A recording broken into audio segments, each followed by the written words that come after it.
peu d'économie. Notre enquête maintenant sur les coulisses du marché des jouets. C'est toujours un sujet d'étonnement au moment des fêtes. Avant même la fin du rush, les produits à la mode sont souvent en rupture de stock, même si cela paraît incompréhensible. Alors pourquoi cette pénurie? Comment fonctionne ce marché? Voici l'envers du décor. Anaïs Barre, Vincent Pifto. À Noël, les vrais stars, ce sont eux. Ces petits jouets qui emportent le cœur des enfants et qui font courir les parents.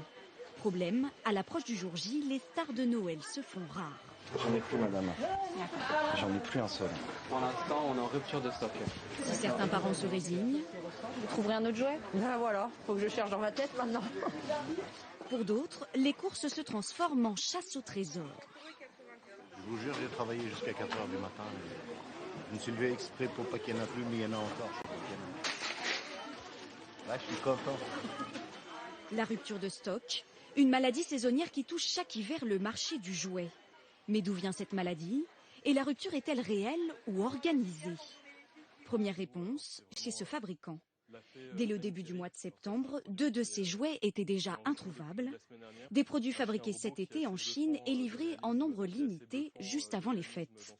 Alors quand ces jouets ont commencé à se vendre plus vite que prévu, l'entreprise s'est retrouvée dans une impasse. Alors en vert, ça c'est la courbe qu'on aurait dû faire, c'était la courbe qu'on attendait. Et quand on voit que la courbe sort de sa courbe théorique, on sait que ça va être un carton de Noël. Il y a les États-Unis qui en veulent, le Canada, l'Angleterre, l'Italie, tous les pays se battent pour avoir les mêmes produits. Et il n'y a qu'une seule usine. Donc au mois d'octobre, c'est trop tard pour réagir? Au mois d'octobre, c'est trop tard pour réagir. C'est vraiment avant l'été qu'il faut prendre ce type de décision. La rupture serait donc involontaire. Une pénurie qui fait perdre des ventes à ce fabricant, mais qui permet aussi de faire parler de la marque. On se fait pas mal réprimander par les clients, mais c'est très positif parce que ça prévoit une très bonne année 2014. Mais alors cette rupture peut-elle aussi profiter aux magasins qui distribuent ces jouets? Dans les bureaux de cette chaîne spécialisée, en tout cas, une cellule anti-rupture a été montée. Ici, les salariés ont pour mission de jongler avec les stocks. Vous prenez combien de palettes du coup? 17. 17 palettes 17. 17 palettes De leurs ordinateurs, ils distribuent les jouets au compte-gouttes. On a quasiment 5000 références à surveiller chaque jour. Donc 5000 références multipliées par 220 magasins, je vous laisse faire le calcul, ça fait beaucoup de lignes à contrôler. Mais il arrive que les réserves se vident trop vite, car les distributeurs n'anticipent pas toujours le succès d'un jouet et n'en commandent pas assez. On prend des risques, et ça arrive que ça se vende pas comme il faut, et des fois on dit bon, ça on donne un potentiel au produit, on se dit on pense qu'on est capable d'en vendre autant, et ça peut arriver de se tromper. C'est cette petite poupée que tous les clients réclament. Et pour la faire venir d'Asie, certains distributeurs n'ont pas hésité à affréter un avion, une opération qui multiplie les frais de transport par 5.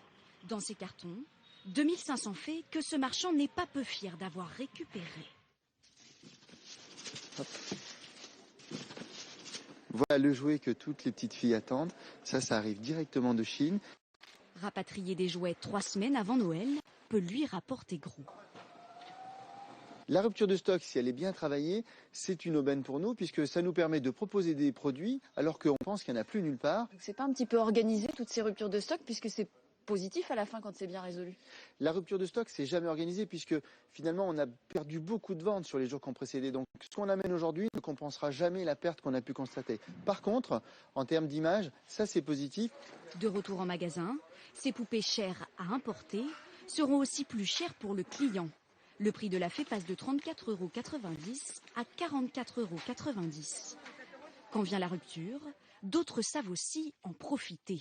Sur Internet, notre poupée se vend au marché noir de 70 à 145 €, 4 fois plus cher qu'en magasin. Certains particuliers que nous avons appelés spéculent sur ces ruptures pour gagner de l'argent facilement. Moi, je les ai depuis un peu plus d'un mois là. Vous les aviez achetés pourquoi? Et pour ça. Pour gagner un petit peu sur l'argent, je savais que ça allait être en rupture. C'est une amie qui fait ça, elle m'a dit achète ce jouet-là, tout le monde va se jeter dessus. Il y a des gens qui gagnent beaucoup d'argent et c'est net d'impôt. Hein. Un marché noir voué à disparaître aussi vite qu'il est apparu. Les jouets seront à nouveau disponibles en magasin juste après les fêtes, dès que les usines auront fabriqué les stocks supplémentaires.